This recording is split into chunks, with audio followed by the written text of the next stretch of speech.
ભાવપૂર્ણ ઉજવણી કરવામાં આવી। સોમનાથ મંદિરના 74મા સ્થાપના દિવસની ભક્તિભાવપૂર્ણ ઉજવણી કરવામાં આવી। પ્રથમ સ્થાપના દિનની સ્મૃતિમાં ધ્વજા પૂજા, મહાપૂજા, સરદાર વંદના સહિતના ધાર્મિક કાર્યક્રમોનું આયોજન, સાયં આરતી પહેલા મહાશૃંગાર અને દીપમાળા કરવામાં આવશે।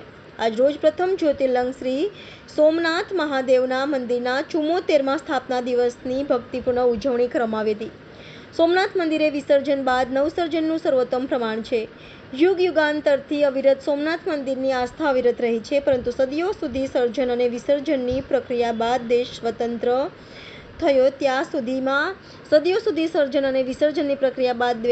થયો ત્યારે સરદાર વલ્લભભાઈ પટેલના દ્રઢ સંકલ્પથી સોમનાથ મંદિરનું પુનઃનિર્માણ શક્ય બન્યું।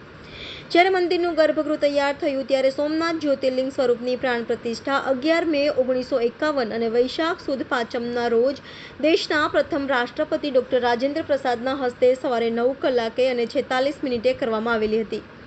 આજે મહાન ક્ષણને 74 વર્ષ થયા છે। વિશ્વમાં કરોડો ભક્તોના આસ્થાનું કેન્દ્ર સૌરાષ્ટ્રના રત્નાકર સમુદ્ર તટ પર બિરાજમાન આદિ જ્યોતિર્લિંગ સોમનાથ મહાદેવ મંદિરનો આજે 74મો પ્રાણ પ્રતિષ્ઠા દિવસ છે।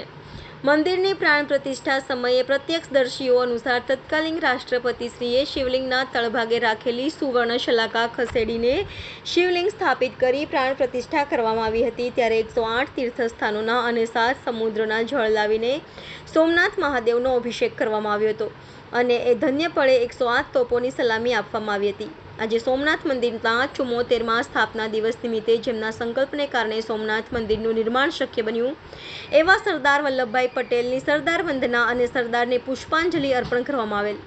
સોમનાથ મંદિર પર પૂજન કરીને નૂતન ધ્વજારોહણ કરવામાં આવેલ। મંદિરની પ્રાણ પ્રતિષ્ઠા સમયે સવારે 9:46 વાગ્યે મહાપૂજા કરવામાં આવેલી હતી।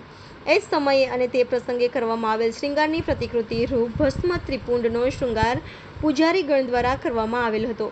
આ પ્રસંગે ટ્રસ્ટના incharge general manager Shri Akshaykumar Dubey તથા ટ્રસ્ટ પરિવાર અને સ્થાનિક તીર્થ પુરોહિતો જોડાયા હતા। આજે વિશેષ રૂપે સંધ્યા આરતી સમયે મહાશૃંગાર કરી સોમનાથ મહાદેવને દીપમાળા અર્પણ કરવામાં આવશે।